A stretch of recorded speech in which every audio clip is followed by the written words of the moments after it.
Okay, now don't be mad. You're listening to the RPM Podcast. It's not good.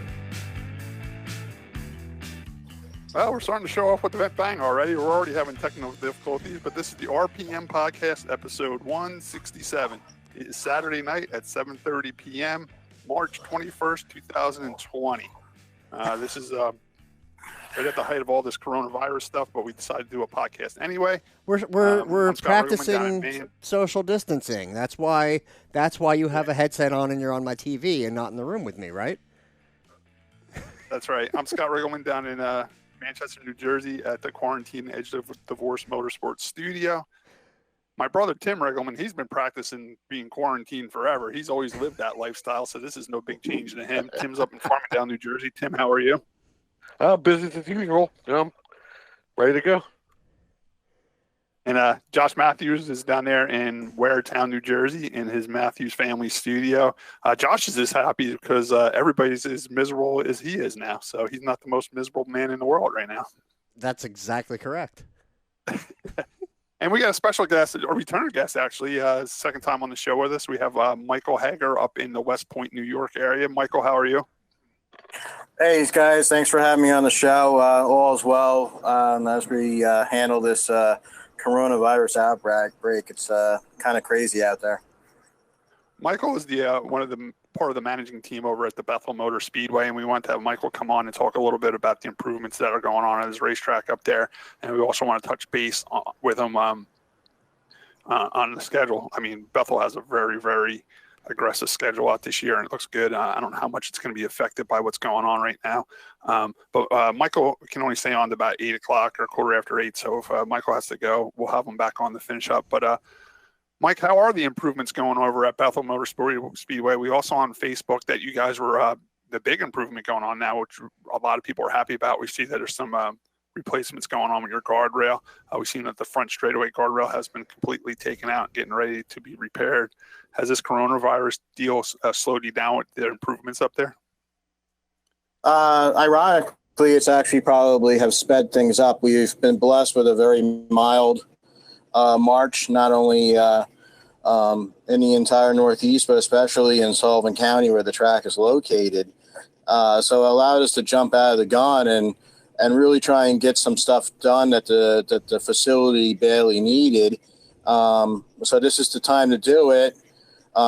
We chose March because we didn't want to, impede on the racing season. It just so happened that as soon as we started making these improvements, this whole coronavirus outbreak occurred. But it's created a little bit more time. We're doing a lot of it in-house, the stuff. So it's basically, I think you'll see that the work will continue to progress in the month of March to do this repair. In the event that, just in case we actually do start on time in April. It looked pretty cool looking at the pictures on Facebook. You guys completely removed the whole guardrail on the front straightaway. Do you plan on doing more than the front straightaway, or is it just the front straightaway being replaced for now? The front straightaway. We're also going to replace the back straightaway. We're going to put up more catch fencing. So you're going to have a brand new catch fence that's going to go in on top of the new wall along the front stretch. And then in some areas where the catch fencing wasn't there, along the back stretch in some areas and in turns 1 and 2 and going into turn 3, catch fencing will be added just to improve. And then we also plan to replace some light poles and lighting and go with more of the LED style lighting. So we have quite a few things that we're trying to do to enhance things not only for the racers, but also for the fans as well in the 2020 race season. Now, there was a catch fence along the front straightaway, but it was more towards the grandstands itself. It wasn't right on the guardrail itself. Yeah, the catch fencing will remain in the same area right there. We're just changing that out and putting in a better one. And then that existing catch fencing will then move to another part of the speedway and get reused at another purpose. Okay, because that's the question I was asking. I remember Wall Stadium at one time when they put the catch fencing up. from the grandstands, we actually had to look through two sections of catch fence, the one closer to the grandstands and then one right on the guardrail. And it got real tough to see the race cars trying to look through two catch fences. So you're still only going to have one single catch fence to look through for the spectators, right? Correct. Yeah, and it'll be the same style. It's going to be black, so you won't have a lot of disorientation looking at the cars. And there'll be, the cables, the reinforcements, the cables will be there, but they'll be a dark color as well. So I don't see it where it's going to impact any viewing whatsoever at the Speedway. All right, that's great news. Are you replacing the guardrail with the same type of guardrail that was there, or are you going with a different type of guardrail, maybe like concrete or a softer barrier or something like that? No, it's going to be the same style, which is like your typical highway department guardrail. It was donated by some friends of the Speedway, and it sat for about a year or two waiting for the project to happen. And it just so happened that the mild winter this year is going to allow for that to happen and get this improvement finally done, because the walls, they were at least 30 years old, so they needed to get changed out. They were pretty. They were starting to look a little scary. They were starting to look a little jagged, and there was looking like there was gaps in it too, where a car could get stuck in it. Like I said before, a car like mine, a big heavy car like mine, full fendered, I really wasn't too worried about it. Where you got to worry about it is for the guys in the TQ midgets, legend cars, and even your type modified, the open wheel modified cars are there. It gets a little scary for those guys. So I'm really glad that you're making improvements on the guardrail, and it's going to help the overall appearance of the whole track too. So when I saw the pictures on Facebook, I was very happy that you guys were doing that. And I tell you what, it looked like a lot of work. You guys had to dig a lot of dirt to get the poles out, the guardrail posts out of the ground. What were you using to do that? Did you have a bucket loader there or backhoe? Yeah, we have a backhoe, and we do have a bucket loader there. And we have a contractor that's working along with us that has a lot of equipment and experience with doing those type of things. And, so we're pretty happy with the progress so far. It's going along as planned. And hopefully that will continue that way, and we can get this all ready for you guys for when the country's ready to go back racing again.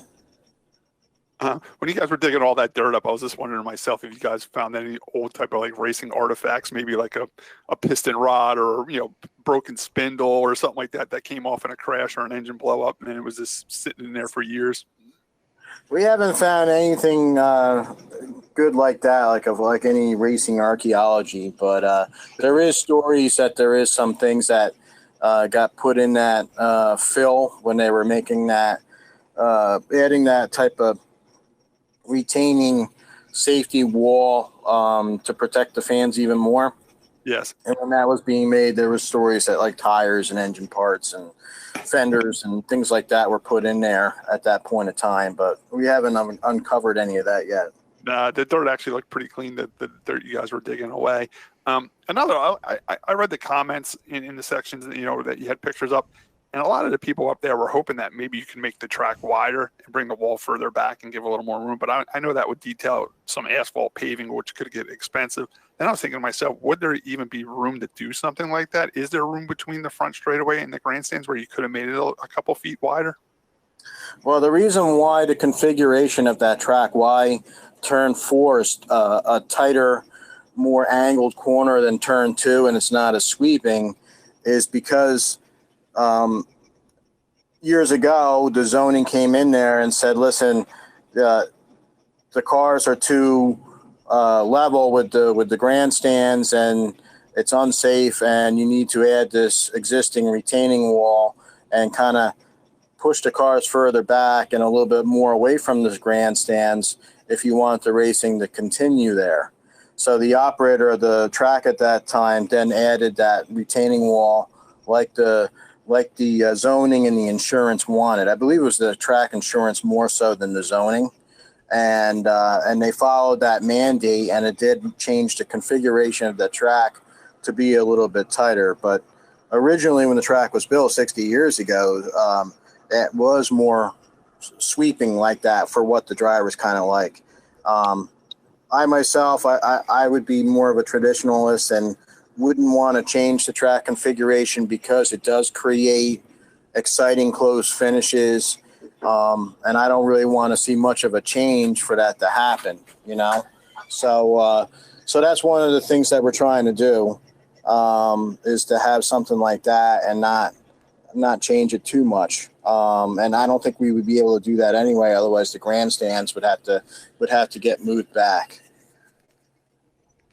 Yeah, that's exactly what I was thinking. To make it wider, that'd be a big undertaking to move the grandstands back, and because you have to move your concession stands and stuff like that, and you would have to move my favorite part of Bethel Motor Speedway, the Baker's Pride Pizza Oven, would have to be moved in the concession stand, and we don't want to disturb that at all. So I guess we're going to keep the track the same configuration and just with a new guardrail and some better lighting, which is great to hear.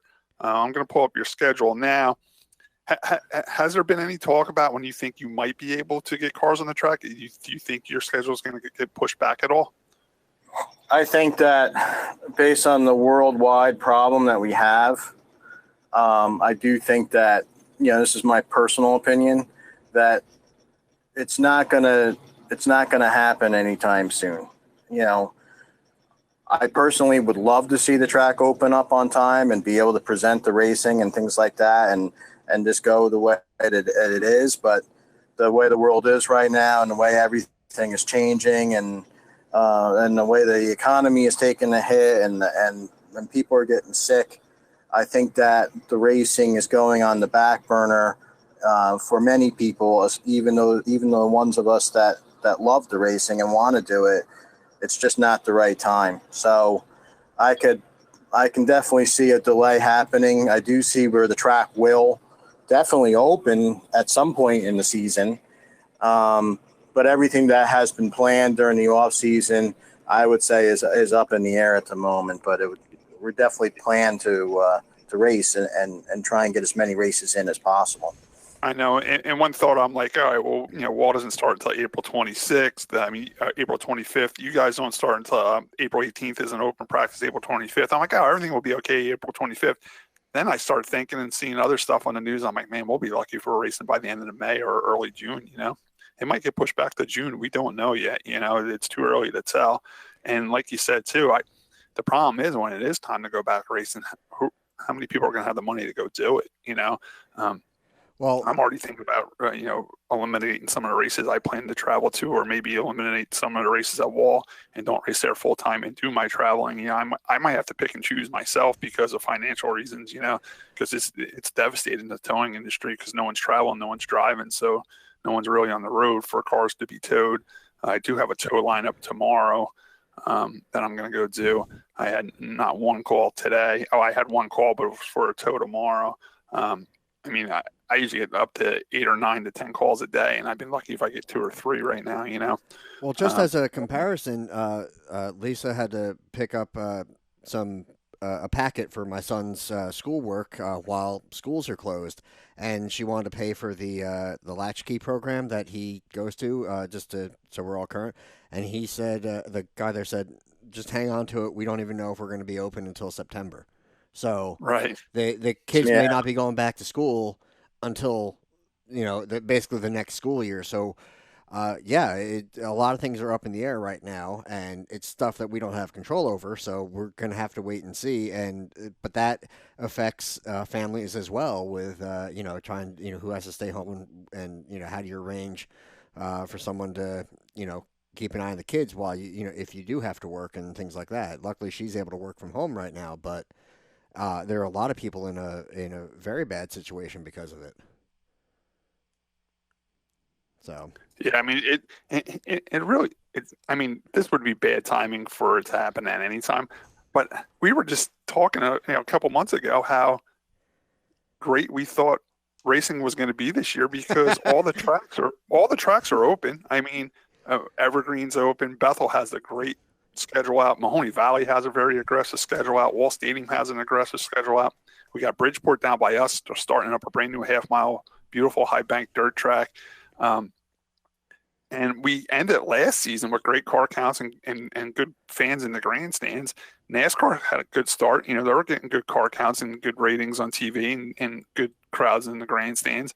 And it's just like, then this devastating blow comes out of nowhere, and it's really going to cripple short track racing. But who knows? I mean, it could go away, and hopefully by then people will be so sick of sitting in the house they'll come out in groups of people to go to the races and support them. I mean, my race cars are sitting there ready to go. So it's not like I have any money left to put into them. All the money I was putting into them all the winter has been spent already and has been done. I even fixed up my tow vehicle a little bit. I had some work done on my truck. I did the wheel bearings on my trailer. So I'm pretty much ready to go. I don't have to spend any more money to go to the track other than buying like pit licenses and tires and stuff like that. And fuel. And fuel, which is going down. The price of that's going way down. So that helps a little bit with my travel and stuff I like to do with the enduro cars. But it's going to be a tough time for everybody to lay money out. And if they didn't spend their winter expenses, already rebuilding their stuff, are they going to be willing to do that? It's going to be tough. I mean, I'm looking at your schedule now, Mike, and it looks great. But I don't even know if it's worth going over now because we don't know what's going to happen. I mean, you do have an open practice schedule for April 18th. Opening night is April 25th. I mean, you do have the one thing me and Josh really like, the Thursday night practice dates, where it's $75 per car and team. So you can bring your race car there on a Thursday night practice on a Thursday night, which we think is really cool. Mm-hmm. Yeah, it's kind of an unfortunate circumstances that happened. We had a lot of forward momentum as the last half of the season just kept getting more and more positive as each week went by. I thought we ended the season out with a pretty good bang, at least with the budget-minded support style racing of street stocks and four-cylinder cars and enduro cars. There was a lot of happy customers and fans that loved the show, and our more sophisticated classes this off season. We were getting more and more inquiries about the NASCAR sanctioned asphalt type modifieds. Do we have interest with the dirt style modifieds racing there? So we had a lot of positive momentum going in, and we were putting together a schedule, and then luck kind of soured just when the economy was starting to hit its peak, and Thanks, now Obama. we're back to the scraps again here. So I could see where there might be some adjustments. Yeah. Yeah, talking about scraps, I'm in the scrapping business with junk cars and stuff like that. And technically, that's some of the money I use to go racing. I'll junk a couple cars, make a couple $100, and that's what my racing money. And unfortunately, with the price of fuel going down, so is the price of scrap. So that's going to be in the toilet too. So that, a lot. And what I was saying to Josh too, a lot of people rely on snowplow money too to go racing with in the summer. And we lost that this year. I mean, I've had people with snowplows, they never even put the blade down once this year. So they have no snowplow money. And now on top of that, this is closing everything down. So it's going to be a tough go financially for people to go racing this year. I think we're going to have a little bit of low car counts, but we're all going to have to tough it out and try to go racing, I did see you guys were trying to start a new division too with the truck division. Can you tell us a little bit about that? Yeah, there was some interest of some four-cylinder racers and some racers that are on the sidelines where they want to take like your Chevy S10s and Ford Rangers and Jeep Comanches and kind of like your lighter duty pickup trucks and creating a class for those type of cars or trucks, I should say. So we put together a set of rules, and it would be more of a jump from, say, four-cylinder before you would go to the street stock, because you start messing around with the rear end and messing around with more of a fuller framed passenger car. So we thought that would help make the jump a little bit easier from four-cylinder to a four-cylinder truck before you jump into the street stock. Because of all the differences between the classes, really the four-cylinder to the street stock is the biggest jump and the largest learning curve. We'll see how everything happened this off season with the impact You are correct. The snow plowing, even me personally, it makes a big difference on your budget for the summertime and your expendable income when you do get those snow plowing jobs or overtime to remove snow in the wintertime. And yeah, a lot of the racers were affected by that before even this virus thing came into play. Personally, I haven't seen a whole lot of development of the 4-cylinder truck class, but we'll see. We'll see how it goes. I was just thinking if there's any area truck divisions in your area that you could pull trucks from. I know Riverhead had a small truck division like that for their enduros. Maybe you can get a couple of those guys to come up. The only other place I really seen them around in this area is down in Delaware. I think they're called the Delmarva trucks, where it was Delaware, Maryland, Virginia. I think they had a compact truck division. I like the idea if you can get trucks to do it. I always, I tow like older S10s and stuff like that, and I look at the chassis, and I tell you what, they have the same exact rear that I have in my GM metric car. The A-arms in the front end is very similar to my GM metric car. So I always said this would make a cool little race truck. You know what I'm saying? You can probably just set it up the same way I set up my metric street stocks and stuff like that. I'm just not sure if people. So it can only be the 4-cylinder. You can't run a 6-cylinder. Right now, the way the rules are set up is 4-cylinder. The Riverhead trucks have inquired about coming up there. They are 6-cylinder trucks, but they're fast. They're not an entry level division. So if we were to have them come up, that they're probably turning laps that would be comparative to like our pro stock class.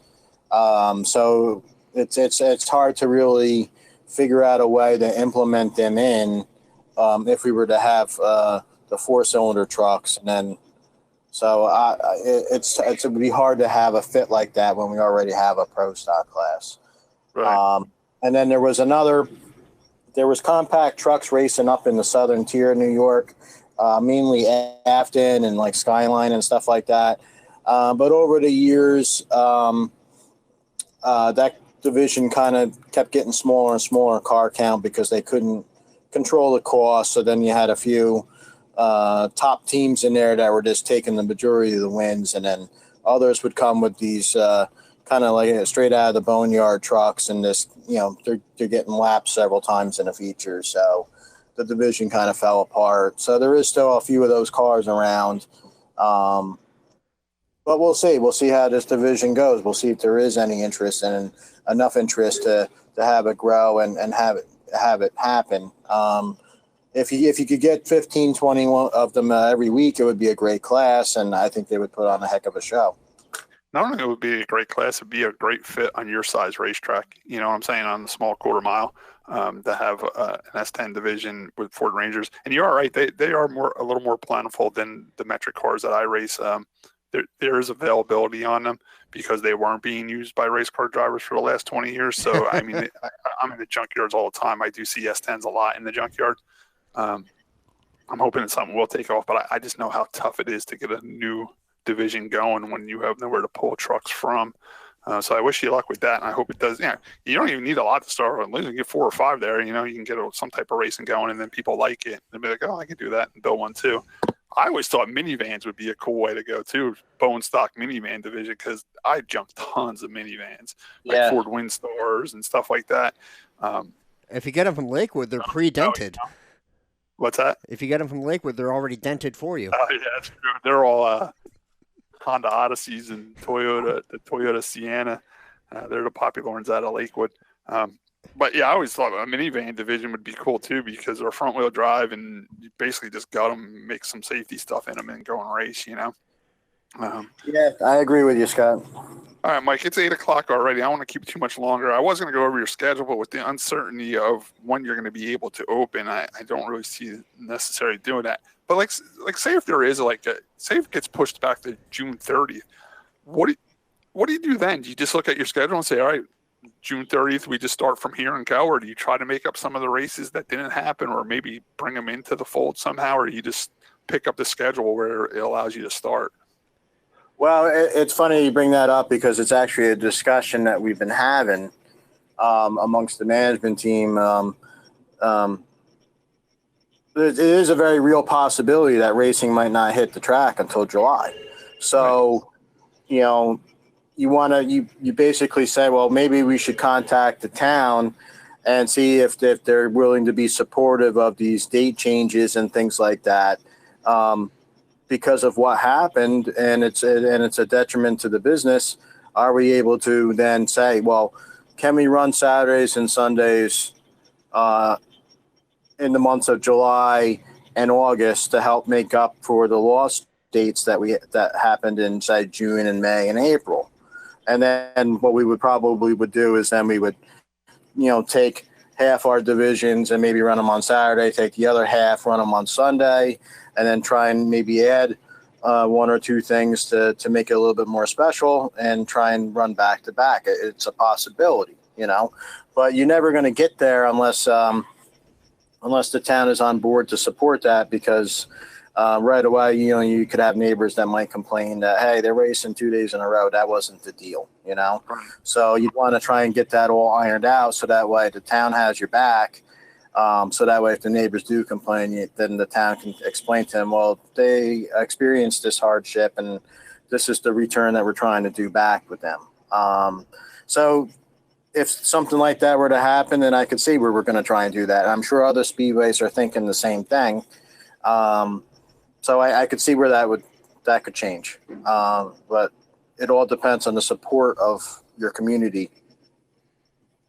Well, if you do go to the Saturday, Sunday program, try to put the Enduros on Sundays so I can come up there on Sundays. But that's just me being selfish. But yeah, if you can get the Enduros on Sundays, I would appreciate it, because I can run wall on Saturday night and then head up to you guys with my Enduro car and race with you guys on a Sunday. All right, Mike, we're going to let you get going, and maybe we'll have you call us back in a month or two when this coronavirus thing started to be figured out a little bit, and what's going on with your schedule. Maybe you can call us back when you have a start date and when you know what's going on, and then we can plug what you got going on and help you get the word out of what your new schedule is going to be and what changes were made. We really appreciate you doing all that work up at that racetrack and keeping that place going. You and your partners up there and being part of the management team, and I really appreciate you guys improving that racetrack and just keeping it going, because it is a part of history around here. It's a track I always knew about when I was a kid, and I know this is a very tough time to own a racetrack. And just when things were getting good, you get this coronavirus thing, and it's really going to hurt motorsports in general. Mike, we really appreciate having on, and hopefully we'll talk to you soon. Well, I appreciate you guys inviting me to be part of the show. It's always good to see you. And we definitely plan to race this year. And I'm sure that we will at some point, but and we're going to try and follow that schedule at the best that we possibly can. But I can see where things might get changed up a little bit, but we do plan on having the Enduros, and if we were to add Sundays, the Enduro would be a perfect fit for in there on Sundays. And try and use as many of the racing divisions that we have in the area that have the interest and to fill out the schedule, whatever it may be. But hopefully this thing gets over sooner than later, and we can all get back behind the wheels of the cars and under the hoods and in the grandstands and be able to feel some fun like experiences instead of some worry and things like that. So hopefully we're past the worst part and we can start thinking positive to getting back to our favorite hobbies of racing. But yes, I would love to come back on when we find out more information. And I wish you guys all the best with everything. All right. We wish you the best too, Mike. Stay safe and stay healthy, and we'll talk to you soon, buddy. All right. You too. Thank you very much. All right, Take care. All right, guys. Just let me get back to the show doc here, and we'll keep chugging along. One thing I do want to report, one of the sad things that happened last week, one of my favorite modified drivers, I've been following him for a very long time on the modified tour, was killed in a garage accident while working on his race car. Wade Cole, driver of the number 33 modified tour car. He's been a part of that modified tour since it started in 1985. Wow. Wade was a low budget racer. He towed with a Ram truck that was very similar to my father's Ram truck that I used when I first started racing. and he was dedicated to the tour. I mean, that's what he raced. He didn't race ROC. He didn't run, any of the like open comp shows. He just went wherever the modified tour went, he went. And he would even go to races where he knew it'd be tough to even qualify, like a Riverhead, where they only start so many cars because the track is small, and you have a bunch of Riverhead regulars that race there every Saturday night that are fast. He would still make the trip out to Long Island to go there. I mean, he was one of those guys that would tow all the way down to Bristol for a midweek show on a Wednesday night. I'm sure he was getting ready to go out to that Iowa race. He's been up into Canada. I mean, he's been to some of the races my brother even didn't travel to, Tim, did you get to know Wade at all on the tour? Yeah, Wade was a good guy. Nice guy. Just like you said, he said it all really, but sucks that he's gone. One of those guys that just, like you said, worked on a car, drove the Ram truck, did it all, fueled the car. It was probably times, and I wouldn't doubt that he's got out of the race car during the race, put fuel in the car, and got back in and went back out. Just one of those kind of guys. And he was always nice to the girls and everything, and he talked to anybody, and everybody talked to him. Everybody helped Wade out. They'd give him parts and whatever he needed. So he will be missed. Yeah, I mean, and not only did he bring one car to some races, there's a lot of races he would bring two cars too, right, Tim? Yeah, he'd always have a rental ride. And to tell you the truth, they weren't bad cars. They were pretty good equipment. Yeah, they never fell apart or smoked or nothing like that. He just, he didn't have the money to buy the top equipment to race with the guys. He didn't have money to buy tires all the time. He did the best with what he had, but his cars were far from being junk. You know what I'm saying? They ran well. They never ruined the flow of the race because he was smoking or leaking or spinning out all over the track. He was a good, steady race car driver. He went to the races to finish the whole 150-lap race, try to get a top 10. I'm sure he went with goals like, try to finish on the lead lap and just race, and he would do that, I mean, sometimes it was just, we always talk about how, with the cup stuff, we always check with where Joey Case finished because he does his spotters, my brother's friend, Brian Kramer. So we always like to see where they're at. And I did the same with Wade when I would check the tour finishes, or if my brother would call me after the tour race, I'd ask him how him and his team did. And then I said, hey, was Wade there? How did Wade make out? He's going to be missed on the tour. He's a throwback racer. Unfortunately, he got killed working on his race car. He's very much like me. There's a lot of times I'm out in the garage by myself. So I know a lot of racers that listen to this podcast work on their race cars by themselves. You just got to be super careful when you're out there by yourself because something like that can happen and there's no one there to save you, So it was very unfortunate what happened to him. But you can always go with the theory he was working on his race car, something he loved when he passed away, He didn't die in a hospital bed or anything like that. I think he was 67 years old. He was also part of like the government in his hometown. He was part of the council or something like that. Just so a great guy, great racer. He's going to be missed. Another one that passed away wasn't a racer by any means, but he did make a great racing movie. Kenny Rogers, the country singer Kenny Rogers, he just passed away last night. He's famous for his music. He's also famous for making that movie Six Pack. It's one of my favorite racing movies. He starts out in the short tracks and then he makes it up to the Cup Series. My brother loved that movie. My brother used to watch that movie all the time. My brother could even sing all the songs that were in the soundtrack of that movie. It was definitely one of Tim's favorite racing movies. I was more of a Turk Logan fan, though. Tim was a Turk Logan fan, but it's a great movie. I mean, not only was Kenny Rogers in that movie, but Diane Lane. She's a huge superstar actress, and she was in that movie. And Anthony Michael Hall became a huge... Anthony Michael Hall. He was also in that movie. He went on to do a lot of movies himself. He was in Pretty in Pink and Sweet 16 Candles and that one Weird Science movies. He was in the Weird Science movie. Breakfast Club. He was in a lot of good big movies, and he was in that movie. Just a great movie. If you haven't seen it, definitely go check it out. Another thing, we're not too sure about this, but Kenny Rogers is also involved. There was a sprint car. It was called Gambler Race Chassis. And it said Kenny Rogers Racing on the side. The story I got, the guy that built the race cars for Gambler's Chassis was also the sound man for Kenny Rogers. Did all his sound stuff when he went on tour. And he wanted to start a sprint car chassis building business. And Kenny Rogers actually helped him get started with that by buying the welders and the tubing cutters and the benders and all that stuff. and he was a part of that chassis building company. He wasn't in there grinding or welding or anything, but he helped it get going. They said he did go to a couple races to watch the car race. And they said it was always cool when he did show up at the track because he always was flying in a helicopter. They would even land him in the infield or behind the racetrack or something like that. There is pictures of him standing next to the sprint car and sitting on it and stuff like that. So he did have some ties with short track racing. That's why we're bringing up his death. Josh, what's your favorite Kenny Rogers song? I don't know.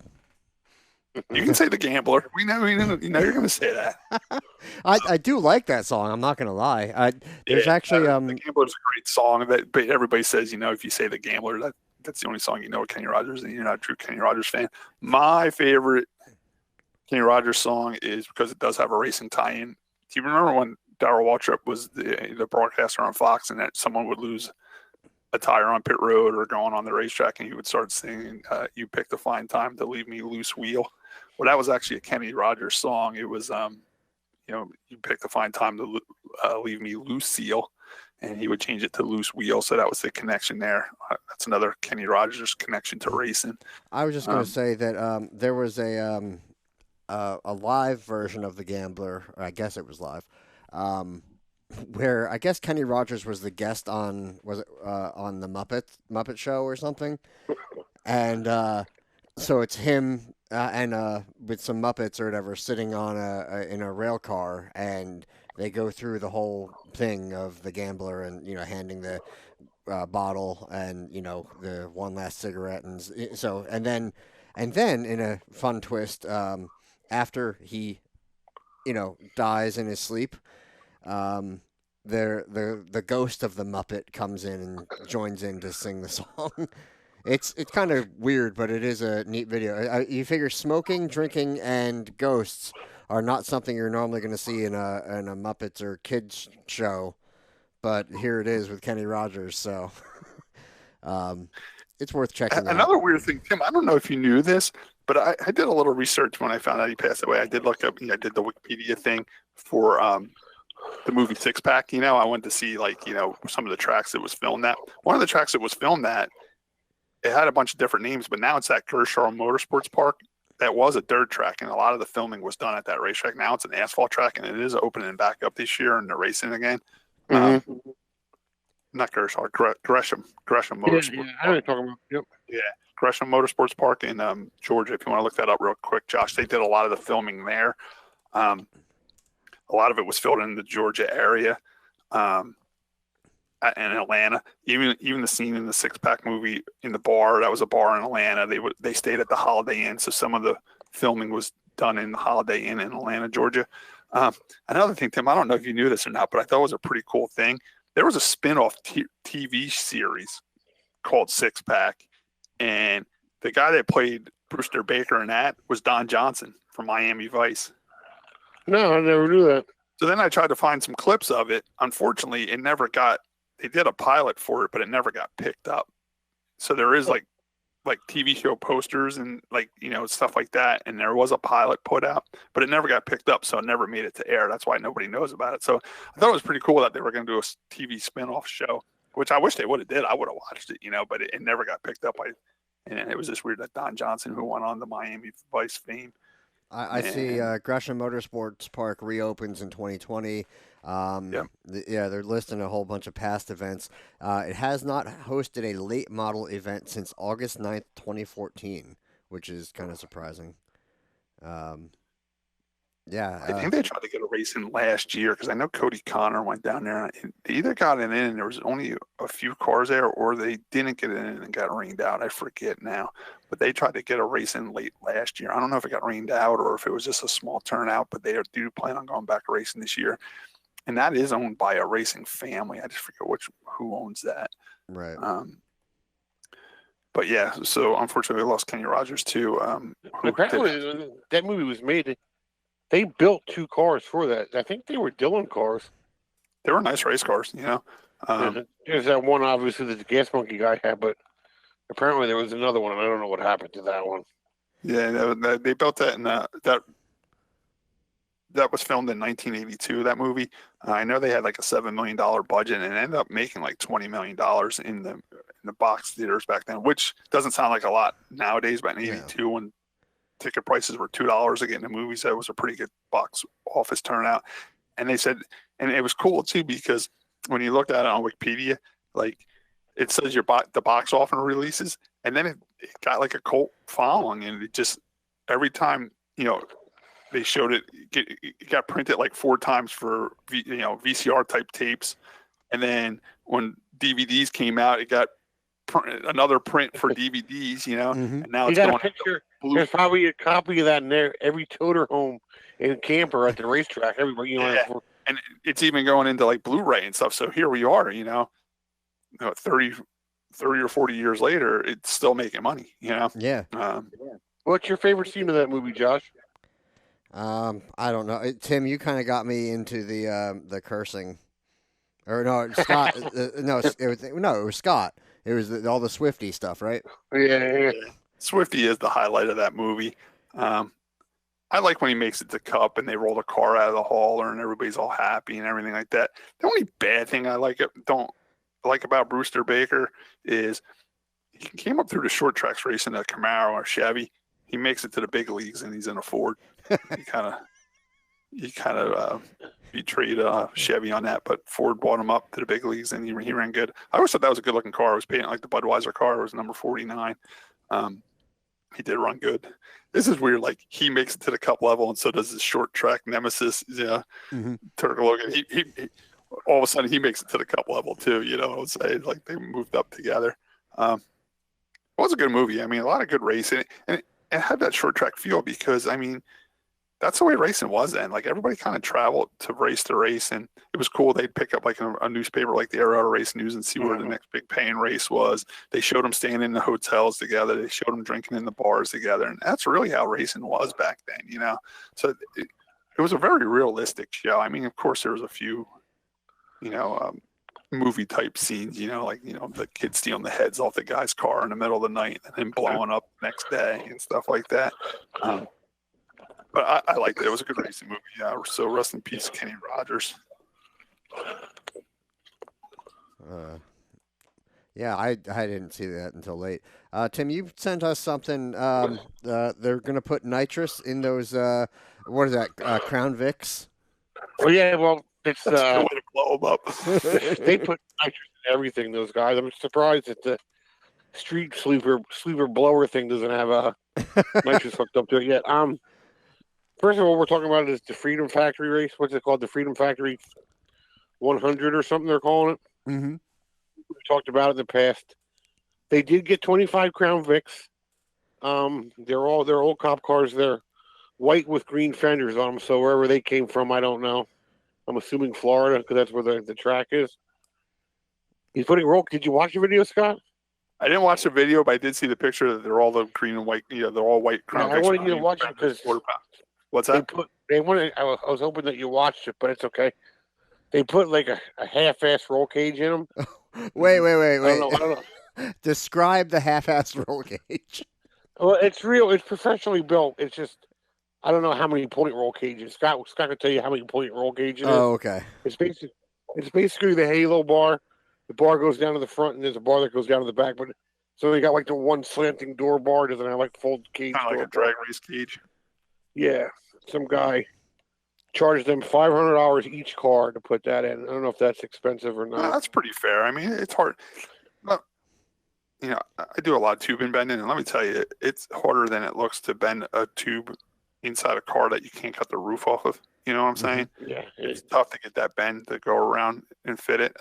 That's probably a fair price. It took them a few hours to do each car. You know what I'm saying? Plus the cost of the tubing. It's tough to put any type of cage in a car when you got to leave the roof on. It's probably not a bad deal for both people. That guy made a little bit of money and they didn't get ripped off too bad.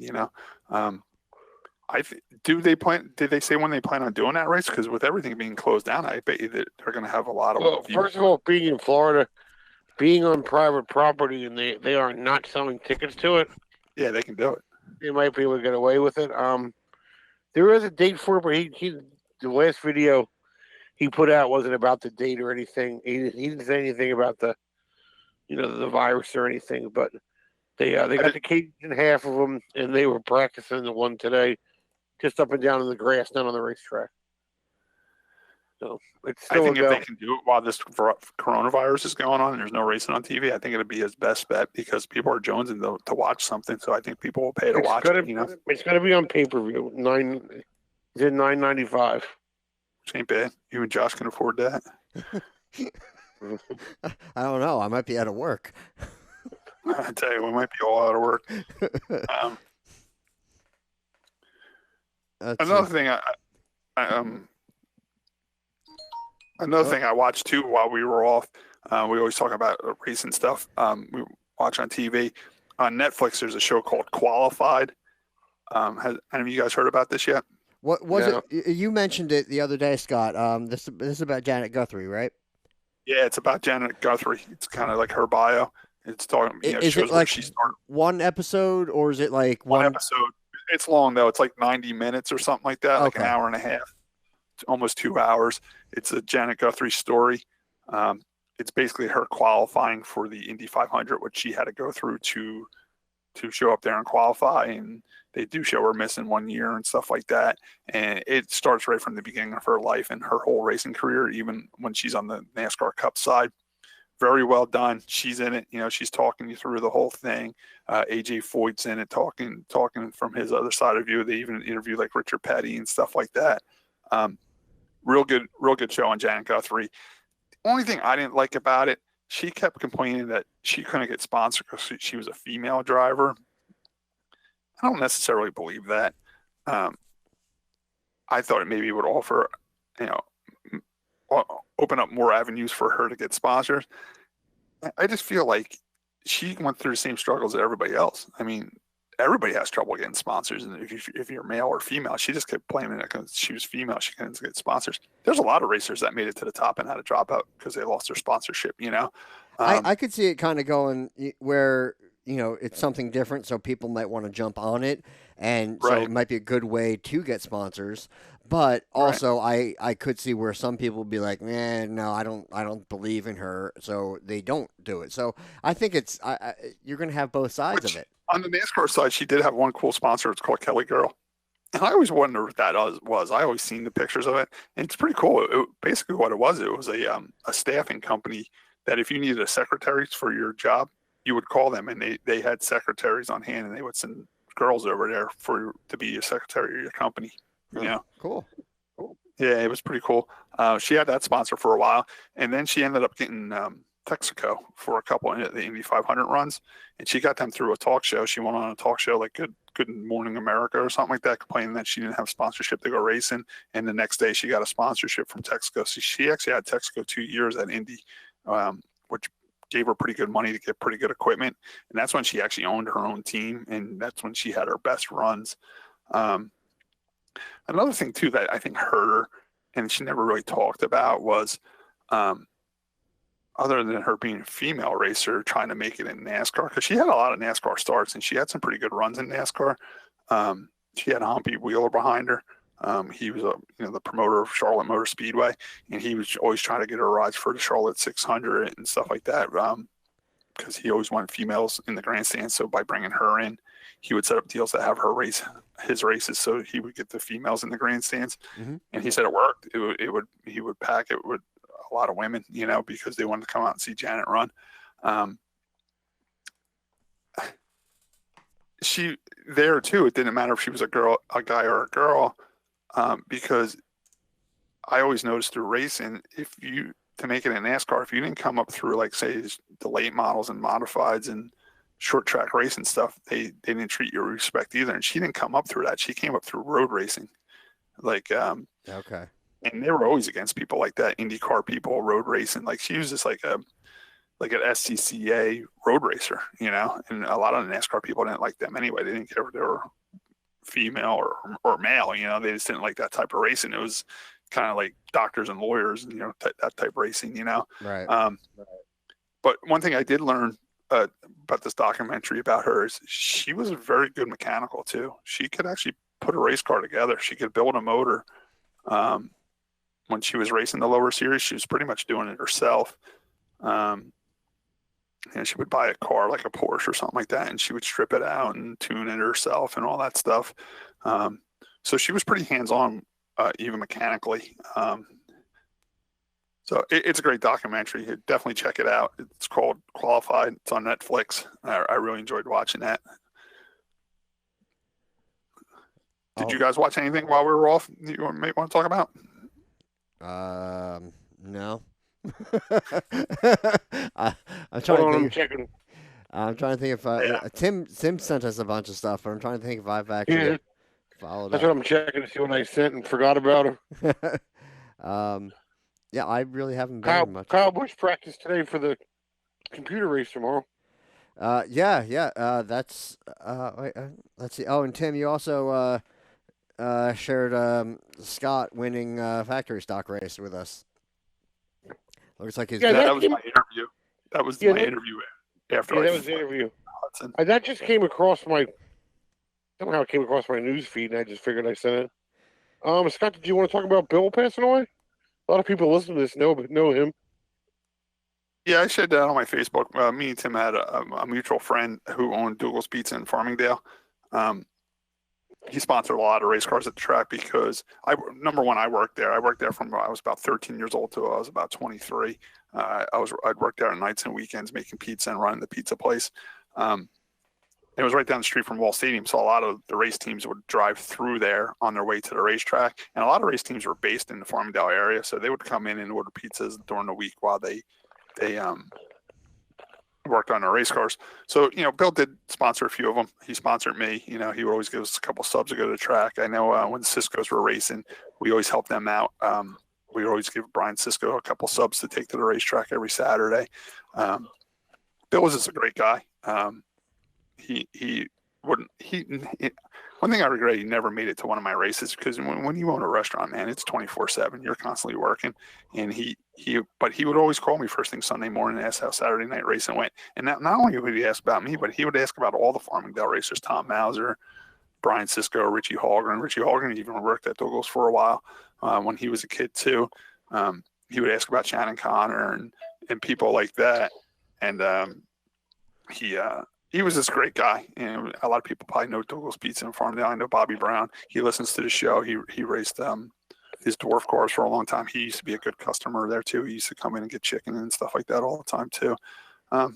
Just a little bit of a racing connection there through the pizzeria that Bill owned, and Bill passed away. He was 78 years old. Wow. The other thing I was going to mention, Tim sent us that it's a $6.7 million house that comes with a racetrack. Yeah. That sounds like it would be a lot of fun. Honestly, just looking at the picture of the listing I don't want to click on anything and make obnoxious noises. But I also saw a listing. It was a better deal than that. It was something in North Carolina. It was a go-kart track, but it was a pretty big go-kart track, and it had 2 horse farms on the property. It was like 80 acres with a racetrack on it, and a small racetrack on it, and it was only like $399,000. You know, and it had 2 horse farms on it, so that was a pretty good deal for 80 acres and a racetrack. Well, that's North Carolina for you. Do you know where? Hang on, let me see. This other one was in Arkansas. And then let's see. Another thing was NASCAR fans were still camping at Atlanta Speedway. Oh yeah, I did see that. A lot of people, even though the race was canceled in Atlanta, a lot of people camped out for the whole weekend anyway, which I thought was pretty cool. Why wouldn't you? You already traveled down there. You already have your motorhome stocked. A lot of people rent motorhomes to go to these races too. So if they already paid for it and already paid for the rental, the camping spot, and Atlanta Motor Speedway is always pretty cool about that too, because whenever there's hurricanes in Florida and stuff, they always open their camping lots up for Florida residents to come up and they can camp there whenever they want. So kudos to Atlanta Motor Speedway for even letting the people stay on property when the race was already canceled. I thought it was cool that a lot of people said, all right, now it's just a camping weekend, you know. And I was hoping they'd still have the race even if they could do it with no people in the grandstands. And then just televise it? Yeah, they just televise it, because if you're camping there, a lot of times when we go to Dover and camp, we'll go in for the cup race, but maybe like the Xfinity race, we'll just sit at the camper and watch it. You know what I'm saying? It's pretty cool to be at the track for the party and the camping, and you can still hear the cars behind you. and you just watch it on TV. Well, So honestly, it was pretty cool. That sorry, Scott. I was just going to say that this is. It was kind of in the news. They were floundering a bit of whether they were going to just do it with closed doors and televise it and have very limited access, basically keeping just the media involved and otherwise like no autograph sessions, anything like that. It would be the race, the drivers, their teams, and the press that's going to cover it. And as far as I know, Formula One's still doing that. IndyCar was going to do the same thing. And I honestly, especially for IndyCar, but also, yes, very important for NASCAR, you were going to be the only game in town. You're going to be the only sport on TV. I think they still should have gone ahead with it because there was nothing else to watch. I think NASCAR intended to go ahead with it. I mean, they made the teams drive all the way down there. They even put a TV schedule out. You know, they were going with no practice. They were going with just qualifying racing, which I thought was cool. I'm like, oh, cool. That's like enduro style. Oh, yeah. Let's line them up and race. You know, I think they got shut down, Josh. I think NASCAR had full intent in racing, and I just think the local government or even the national government to say, hey guys, this is a bad idea. This is worse than you guys think it is. And I don't think they were forced to shut down, but I think they were highly suggested to shut down. I think Maybe. NASCAR had full intentions of doing it. I did see people blaming NASCAR over it, but it wasn't their fault. They wanted to do it. They had all intentions to do it. That's why they hauled all their equipment down there to race. And unfortunately, in the 12th hour or whatever you want to call it, they got shut down. It's still a shame, though, because, like I said, you were going to get all the basketball fans. I mean, well, what are these white folk doing? And, you know, you get that. And then IndyCar, who's been struggling, you'd get that many more eyes on the sport. And you're right, Josh. It would have brought new eyes to our sport. But the problem is, I think by now, because this is getting worse, I think you would have got bad press on it too, saying, "Oh my God, I can't believe NASCAR raced during this time." You know, they'd probably be blaming on more outbreaks and stuff like that. You know. I see where you're going. It seems easily defendable in a way, just saying like, well, look, nobody else is here other than the people that were going to be here anyway. And look, the tires are this far apart, so that means that they're still practicing social distancing while changing tires. I don't know. It's kind of a shame. And then actually, as usual, they played a previous race on TV, and Dale Earnhardt Jr. Commented like, "Can we please do something other than just the previous year's race? Like show something from the '80s." They think it's a new race because it's still a lot of similar names. Let's go 20 years back or something like that, or 40 years even back. I'm totally on board with that. I agree. How many times have you called somebody like, "What are you doing?" "I'm watching the race." Jimmy Johnson would have like, "Dude, that's last year's race." Yeah. Yeah. For once, I agree with Redneck Jesus on. Yeah. But on that point, I read somewhere. I think it's either tomorrow night. Or hell, it might even be today, Friday. I think right now. Aren't they playing like the 1985 Richmond race? Richmond race. Yeah. Okay. And then we got talking about before Kyle Busch was practicing today, Sunday at 1:00 there at Fox Sports 1. They're going to live televise the, what do you call it? iRacing? iRacing, yeah. They're calling it eNascar iRacing Pro. Hang on. It's Sunday's eNascar iRacing Pro Invitational Series. If that's not a mouthful. I wasn't really interested in that. NASCAR is electronic or electric or something like that. You know what I'm saying? Yeah. Now they've been pushing that even before this virus crap because they made a big. Wasn't Nancy's friend doing some kind of? He's still doing it tonight. He's actually on the pole for tonight. They have big press conferences and banquets and all that other crap. So they're pushing it, and I guess the Cup guys are doing this invitational one. I wasn't really that interested in it because at the end of the day, in my opinion, it's still computer racing or game. It's a game. But the one cool thing about it is it puts everybody on a level field because now you can't use money as a thing. You all get the same computer stuff. That's what one of the things I was getting to. I got more interested when I found out Kyle Busch was in it, but now you have to set those cars up. I know there is a you can run a fix. Tim, just so you know, they also use spotters in this too. I know. I actually have been approached about doing that. I can sit here in front of my. Look into. Yeah, I've been approached about it. I would have to upgrade my computer a little bit. It takes money to make money, but you can do it from home. I can do it from right here, like I'm doing this. Yeah, Tim, it's definitely something you might want to look into. Yeah, how is this a bad thing, Tim? It's like anything else. You got to have a big $5,000 computer to do it all. Yeah, your $20 headset won't cut it for this one. My $20 headset's not going to work for that. Another cool thing about it is somebody like Dale Jr. who has a head injury. Now he can race because you ain't going to hurt your head playing on the computer. A little bit of local flavor. I didn't know if you recognize it, but one of the names entered on there is Tyler Truex. Mm-hmm. I've been watching the kid that Billy Cole helps now. The races modifieds. Eddie McCarthy. Yeah, he races a lot. Yeah, and he'll put him on. Tyler Truex is actually racing with the Cup guys. And NASCAR Invitational race. He does really well. And getting back to Truex, he was in a race the other day, and Justin Bonsignor was in it too. Yeah, a lot of people do it. I mean, don't get me wrong. I'm not too much crazy about it. I still consider it a video game, but I have done some of the iRacing stuff. I have sat down Sean Emmons, who used to race legend cars at Wall Stadium, and he raced the Arch Truck Series with me. He has a nice setup at his house. He did invite me over one day to check it out, and I did sit down and I did a legend car race at Southside Speedway in Virginia. And I tell you what, it's very realistic. It really is. Yeah. It's cool. I think one of the rules should be, though, you have to have the system. You have to have the gas pedal and the brake pedal and the steering wheel. Because I know Nancy's friend that does it. He does it at a high level. But he actually does it with a controller. He does it with the controller and not a steering wheel. And I think one of the rules should be you have to be in like a racing seat and have a controller. I don't wheel, gas pedal, and all that stuff.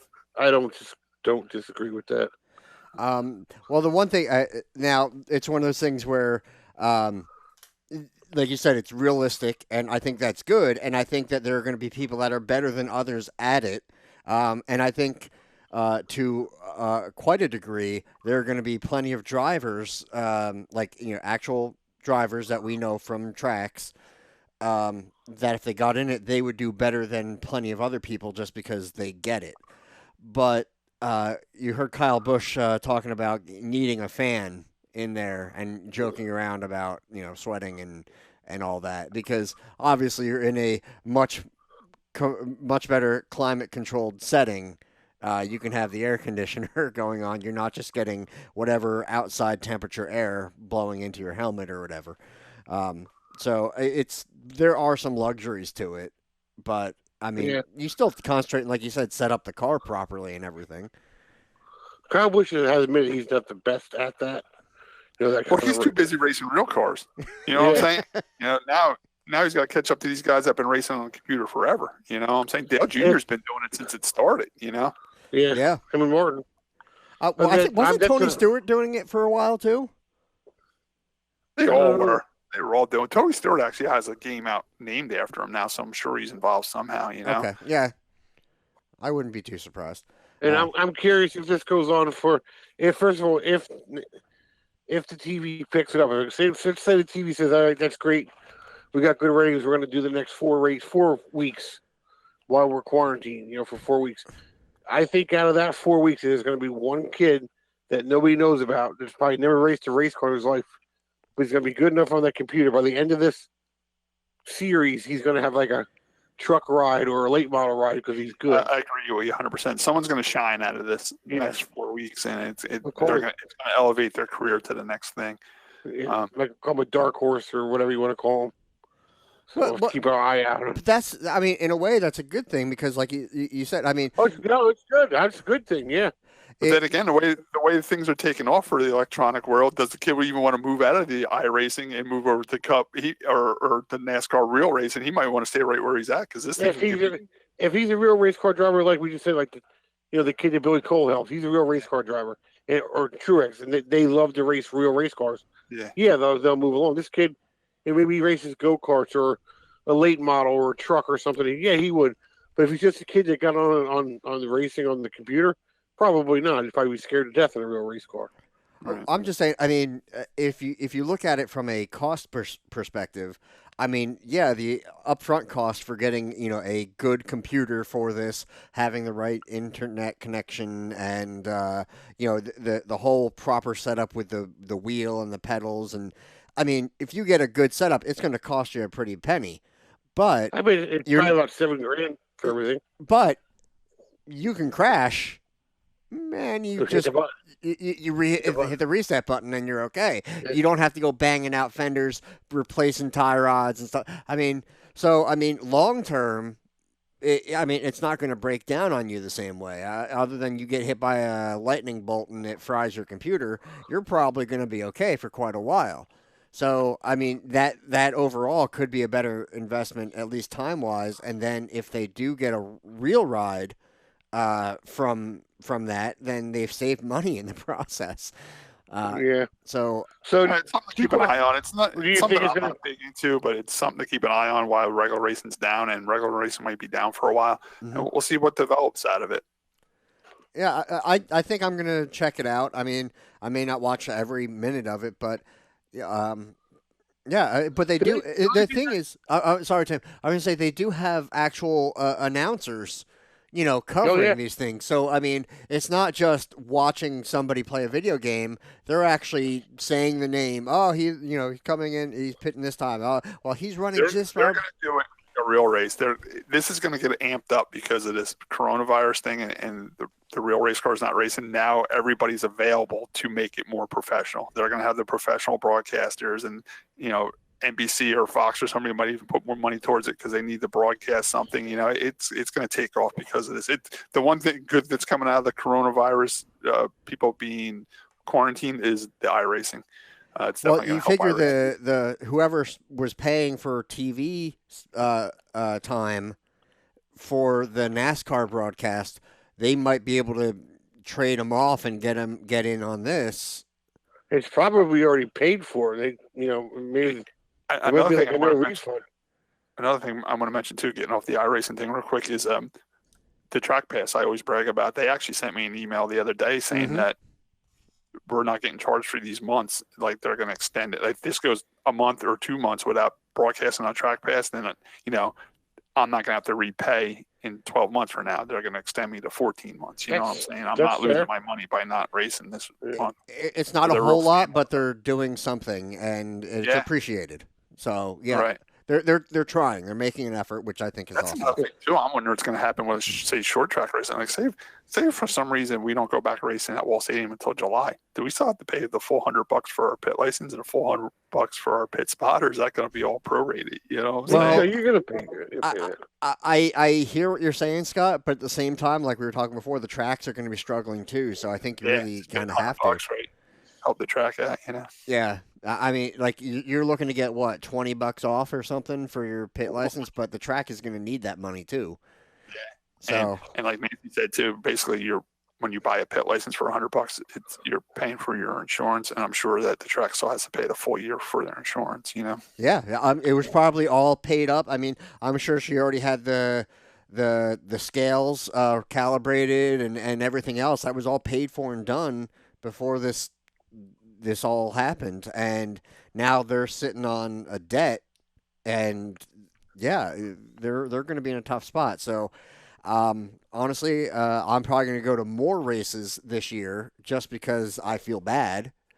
And whether or not I'm competing, I'm just saying I'm going to go there. I'm going to buy more track food. I want to help them out. Luckily, That's the way I look at it. Josh, I'm just like you. When I go to a track, I don't act like I'm buying a ticket. I'm acting like I'm making a donation to help them stay open. Yeah. Just like local businesses here, we had a few restaurants shut down. They tried doing a few things, but it was costing them too much.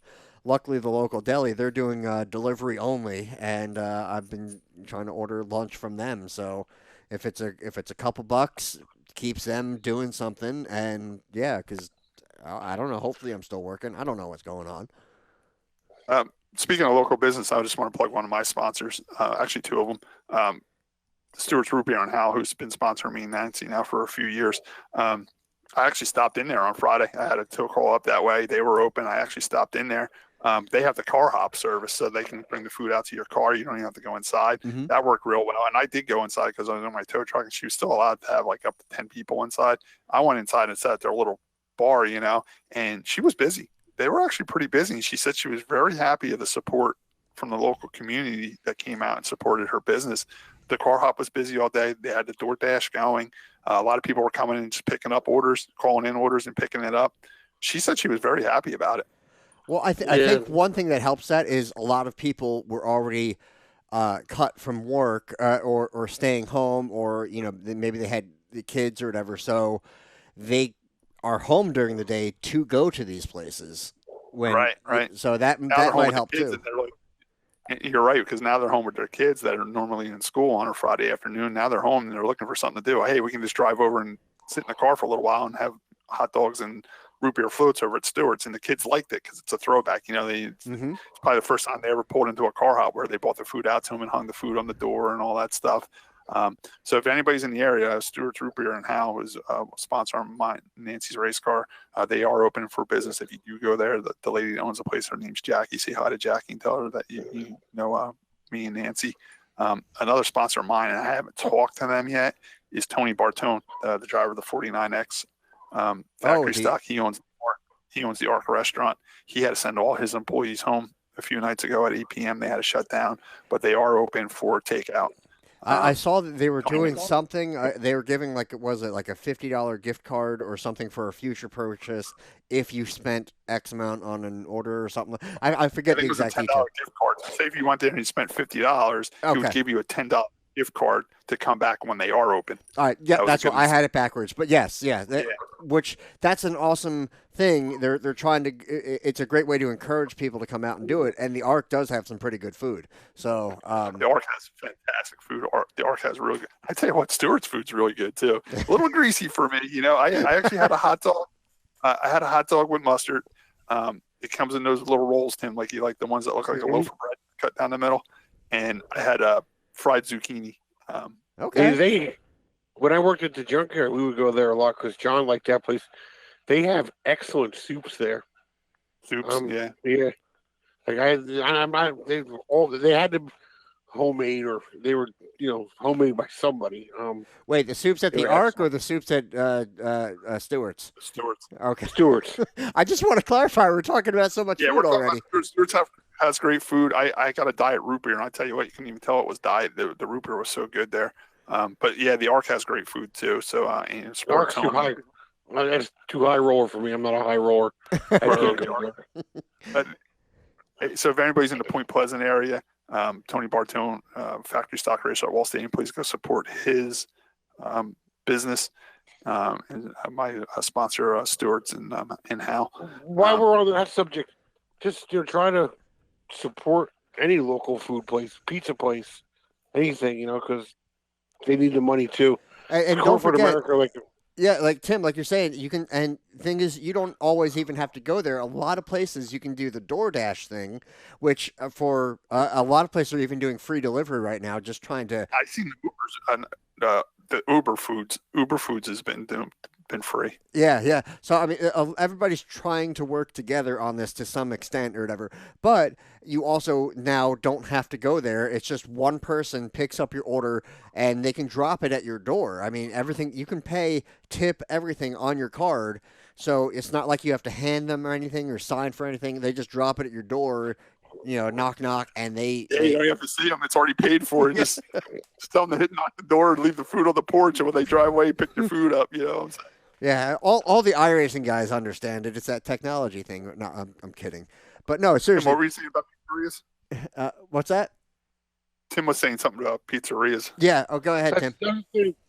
Try to support your local, like Scott said. All the local corporate America, like McDonald's and Burger King, they'll survive. You know what I'm saying? You're going to see probably about. What do you think about every 10 local stores? There's going to be a certain amount of these that will never open up again. It's quite possible. It's a legitimate fear. Yeah. So my point being is try to support the local people that, probably have kids that go to school with your kids or, go to the same places that you go to. Just try to support who you can right now. Now I know Wawa is kind of still a big thing, a big corporation to an extent, but they are localized to New Jersey and Florida, and a little bit of Pennsylvania. But I will say because of the hours of the local deli and the hours that I've been working, I have to stop at Wawa. As of 5 a.m. Friday, they started pouring your coffee for you, like kind of like Dunkin'. Yeah. And they did a great job. I have no complaints about they were friendly, everything like that. But it did slow things down tremendously because you have like 2 or 3 girls working there. You have to tell them, oh yeah, 20-ounce regular, add this creamer, Yeah. And she's like, oh, tell me when to stop. And so they're trying. They are trying, but it did make it a little bit slower or whatever. So I think I'm going to have to replace my Keurig. And that's what I've been doing, Josh, just because of the hassle of it. I've been making my cup of coffee before I leave. Mm-hmm. And if I do the second one, I stopped at a 7-Eleven. We argue or 7-Eleven or Wawa coffee. I like the 7-Eleven because it's only $1. The last time I stopped at a 7-Eleven, I was still able to pour it myself, but I haven't been there lately, so I don't know if that's changed since then. I know Quick Check also just changed over to doing it for you. Okay. So I don't know about 7-Eleven yet. Tim, you brought up McDonald's, and that kind of reminds me of another show I watch while sitting home under quarantine. It's called McMillions. It's on Netflix. I lost interest in that. Did you? You kind of got to stick with it. It does get a little slow, but it has a pretty cool ending. That's Josh. Remember when McDonald's had the lottery game? Not the lottery game. What was that called? The Monopoly. Yeah, I was going to say Monopoly. Yeah. I remember playing that. They did it a number of times. Yeah, they kind of trick you a little bit because when you see the commercials for this show, you think McDonald's was ripping you off, but it wasn't McDonald's. It was the company they hired to run the game. They had a crooked employee that was scamming the tickets, and what he was doing is he was getting the winning tickets and he would sell them. Like say he would give you $1 million ticket, you would win $1 million, but you had to give him like 100,000. You know what I'm saying? Oh, yeah. But I mean, why wouldn't you do that? Because you make out great, and it's just a little kick. I mean, you can't blame people. Not only did he get the winning tickets, he got. How like if you buy like an official NHL product or an official NASCAR product, it comes with that little silver sticker on it that you seal the box with, and then when you open up the box, the seal goes bad. Somebody gave him a slip of those seals, so that's he was how actually he got away with it. He was taking the winning tickets out and putting other ones in the thing and sealing it somehow. Okay. And that's how you know. See what happened, Josh? They would print out the small ones and just send them out, and they would go on the French fry boxes, like win a cheeseburger or win a medium drink or something like that. Mm-hmm. But the high dollar winning tickets would go into a sealed envelope, and there would be 37 winning game pieces in this sealed envelope. Well, the guy had a sheet of the seals that went on the envelope. So he could open the envelope, take out the $1 million ones, and then put in like $25,000 ones, and then reseal the envelope. That's how he was getting away with it. Jeez. And it went on for years. They said he probably stole like $24 million when it was all said and done. And he went to jail for a short time, and he got out, and he still has plenty of money. So he got away with it. The system is so broken.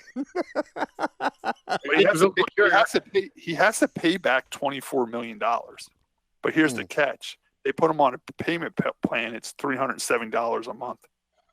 If he was getting interest on that $24 million.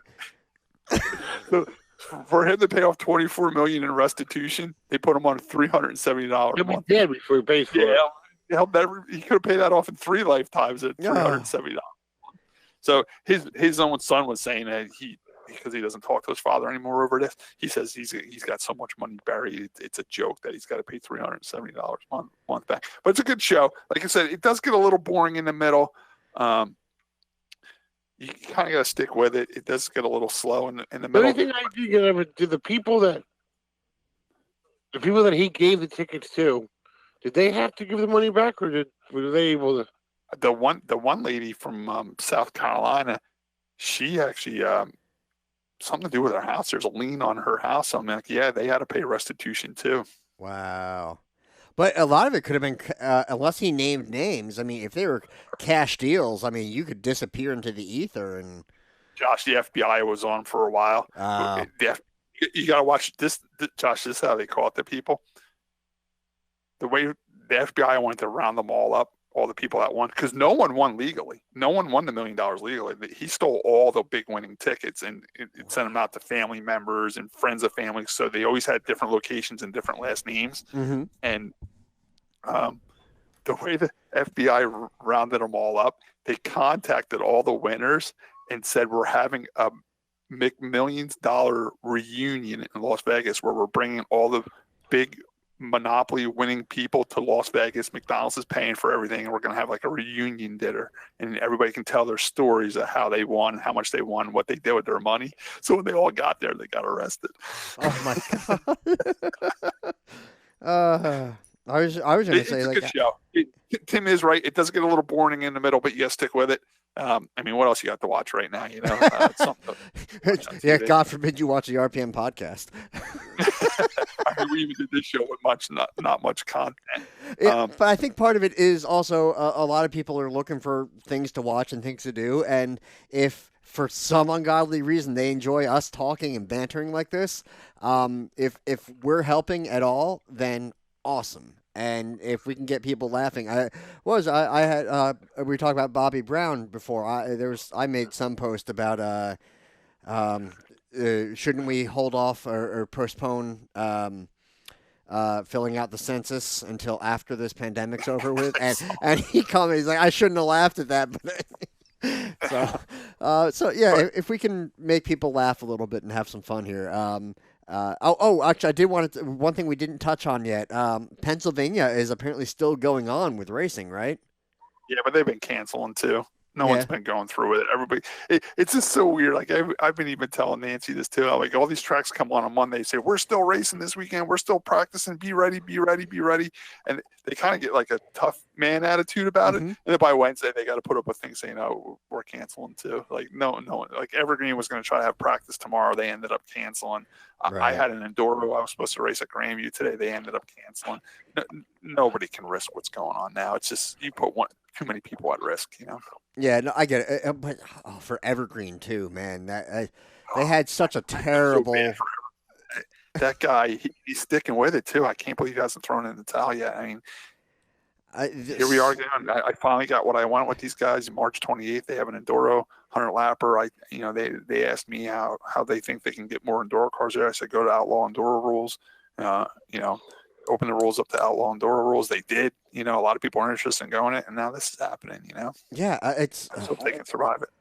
I feel so bad for Evergreen for just the. Josh, how positive were you about short track racing when we did the show at Motorsports? How high was everybody on Motorsports when we were at that show? Is that when it all started going downhill? And then in a blink, it goes to show you how quick life can change, and in a blink of an eye, everything's changed. But that goes back to we were so excited because we were going to have Danny Serrano on, but he was so busy, and now he's passed away, and I just, like you said, everything changed so darn fast that none of us saw this coming to any degree. I mean, actually, Tim, we could probably do some conspiracy corner on this whole deal here. But, but Scott, do you know Dwight Laird by chance? No, I don't. He ran dirt modifieds. I don't know if he still runs at all, but I got to see him run at Millville once after the ARCA race. He ran go-karts down at Millville with us once. I'm trying to think what else, but he drives a tractor trailer. He hauls heavy construction equipment around. Now he posted something earlier. I don't know if he took the pic or not, but he said it was taken in or near Millville, and it was a bunch of tanks, like battle tanks. Yeah, that's been debunked already, though, because a lot of the pictures, there's like leaves on the trees and stuff like that. Yeah, okay. And then National Guard put a post saying that they're not staging people anywhere. But it might come to that, who knows, I tell you what, for the most part, people have been listening to what they're saying because no one wants to catch this. Is it true that there's National Guard in Lakewood? I did see a post about that. I don't know. I mean, Lakewood might need it out of everybody just because they were holding all those weddings tell you and what, stuff. Though, defend the people in Lakewood. They were late to the party, but they're kind of on board now. I drove through Lakewood yesterday, and the streets were empty. And some of the Hasidics that were out walking around did have masks on.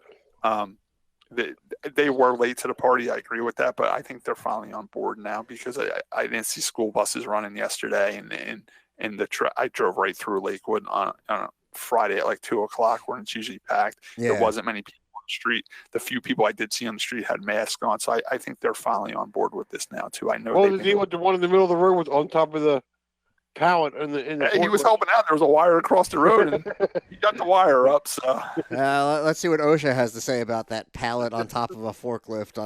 Yeah. We started watching them. Actually, I had to run down to the to Southern Ocean Medical Center, the hospital down in Manahawkin, to pick up a prescription from my oncologist's office, and I'll tell you, they actually had parking in that hospital parking lot for the first time in I don't know how long. I tell you what, I had someone broke down in a parking lot, and I'm like, usually you got to fight to get the car out. I had all the room in the world to work, Actually, the nurse actually brought down my prescription to me. She said, just stop in the circle out front, and where they have the valet or whatever. And she ran it down. She had her mask on and everything because they're trying to limit. Because I didn't have an appointment that day, so I didn't need to be inside the hospital. So she ran it out to me, I was like, okay, I'll take the curbside service, but. In a weird way too, because I tow to a lot of auto repair facilities. It's almost slowed them down, but they were able to get work done that they haven't been able to do in a while. Like I towed a van to Lester Glen Chevy in Freehold on Route 9, and I hate going to this car dealership because you got to put the cars out back, and there's never any room. It's usually a packed lot, and they're like double and triple parked back there, and there's no room to drop them off. I pulled back there yesterday; it was wide open. I had plenty of spots to drop cars off. Oh, that's awesome. I had to my truck was giving me a lot of trouble, so I ended up signing for a new to me truck. It's a 2011 with like 157,000 miles on it, but the temporary registration expired. I think it was last Saturday, and I still don't have the plates from the DMV. Because the DMV's been held up, and so they have that 2-month, I think it is, extension on registrations, licenses, and all that. Which I'm like, if I get pulled over, I don't know. What do you want? Just leave the expired one up, Josh. Just go off the expired one. You know what I'm saying? Oh yeah. I'm keeping that on there. I'm lucky enough where I'm a pretty good saver, so like I'm still going to pay my monthly payment on my tow truck this year and my mortgage and all that stuff. But the one thing I have that's going to be a little wacky for me is the registration for my tow truck is like $440 a year. Wow. And I have to go to motor vehicle to do it.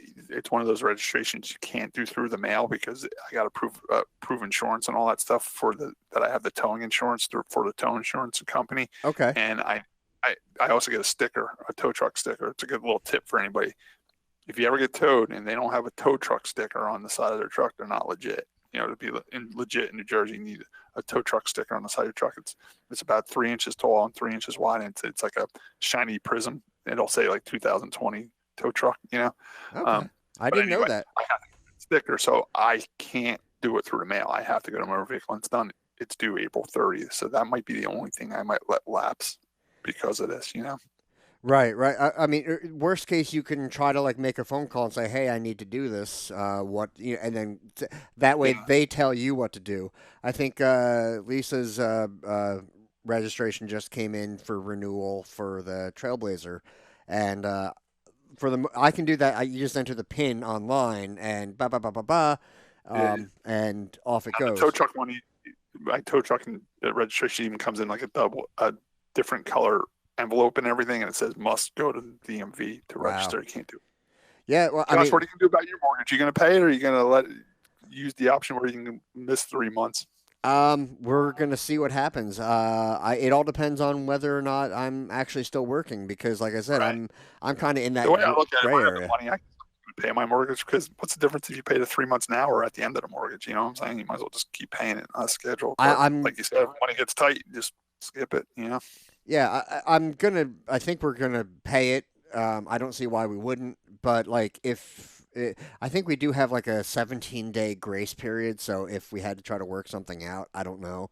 But yeah, I don't see the mortgage being an issue. But I could see other bills. I think if I'm out of work and if I don't get unemployment or whatever, I may have to kind of pick and choose. Like I'll probably keep the cell phone on because that's my only way to contact, work and everything else. But oh, maybe this one will slide, but not that one. I don't know. You pick and choose. Hopefully the Easy Pass doesn't go through again for a couple days. All right, guys, I'm gonna start wrapping up here. I mean, we didn't have much to talk about to start with, and we still went an hour and a half. We just wanted to come on here. We know there's not much racing going on. I did want to get the guy from Bethel Motor Speedway, Michael Hager. But unfortunately, I wanted to go through his whole schedule because they do have a great schedule. But it's like, why really go through it if we don't know what's going to happen yet and how long it's going to be? So if you want to go on their website and check out their schedule, they do have a great schedule plan. We just don't know how it's going to get affected. I just wanted him to come and talk about the improvements he was making on there and everything. We'll probably check back with you guys next week and just talk a little bit. If anybody wants to come on, message us or whatever. I mean, we can kind of do this. I mean, like I said, it doesn't have to be a big thing, but if there's stuff you want to talk about, or especially Scott, you want to get on some of the old timers and everything, we can do things like that and just kind of keep the show rolling. And if it gives other people some peace of mind, gives them a distraction for a little while. Rick Patterson, I'm looking at you. We're willing to do that, and it's. I'm still having fun doing this. I mean, yeah, we have fun doing it. They're not going to be home run shows. They're going to be singles. Do you guys want to do what have you learned, or you want to skip it? I actually have nothing prepared for the first time in a while for that. So we, unless Tim, did you learn anything special? No, nothing funny or anything like that. But no. I'll say I learned that it was really hard to watch the track with the dual catch fence system. I didn't know about that. Other than that, no, I don't have a whole lot. I mean, it was great having Mike on, and I heard some phones ringing in the background at some point, so I don't know. But yeah, if you guys want, a little homework assignment, check out the iRacing. Maybe we'll talk about that next week. And two, with our recommendation and review part of the podcast. If anybody else watched anything while they're sitting home doing nothing, or a series on Netflix or on demand or some type of racing movie, if you thought it was really good, if you want to message Josh or my brother or myself or post on our Facebook page, and we can even talk about that one too. It's just not stuff we watch. If you the listener, see something out there that you really like and you want people to talk about it, drop us a line and let us know what's up. There was one thing, and I think I mentioned it on the show a while back. It was about James Hinchcliffe's accident at Indy when that suspension part went through his leg, and his recovery from that, and how he was able to get back and actually race IndyCar again. After that, it was, I forget the name of the series. It was on, I want to say it was on Netflix, but it was definitely it was a several part thing. It was enjoyable to watch. It was actual interviews with Hinchcliffe, and he was talking about his recovery and all that, which is cool. And actually, IndyCar is supposed to be doing the iRacing thing as well. And oh, really? I'm really curious if they'll be able to get Robert Wickens in there. That'd be cool. I think that would be awesome to let him be involved and kind of race against his friends and competitors while he's still trying to recover from his injuries. I don't know that. I'm just saying that for me that would be a really cool bonus to see that. Other than that, I don't know. can't afford to do iRacing, so I'm not going to be doing it, but I will be watching this FS1, and as soon as we get more information, we'll be sharing it on the Facebook page, and I think we'll be doing more episodes regardless of this. It may be lighter fare that we talk about, but yeah, as long as we're still here to have fun, and we can always talk about food, that's for damn sure. So. Another quick podcast thing too. Dale Jr. had Kyle Petty on this week. That was a pretty good one. Oh, that's good. And side note, Greg Biffle's having a boy. A boy. Yeah, I did see that too. Yep. And Dale Jr. They didn't announce anything else yet, right? They just said they're having another baby. Yeah, she's pregnant. Okay. Did you see when Amy told Dale Jr. His daughter Isla was wearing a shirt that says "I'm going to be a big sister," and Dale Jr. read her shirt. He's like, "I'm going to be a big sister," and he looked at his wife and said, "Well, how do you know it's a girl?" She's like, "No, stupid. She's the girl." He's like, "Oh yeah, that's right." Gotta love these rednecks. Oh, that's great. Well, that's a good note to end on. That wraps up episode 167. Everybody stay safe, stay healthy, and stay at home. Thanks for joining us. All right, have a good night, everybody. Thank you. Good night, everybody.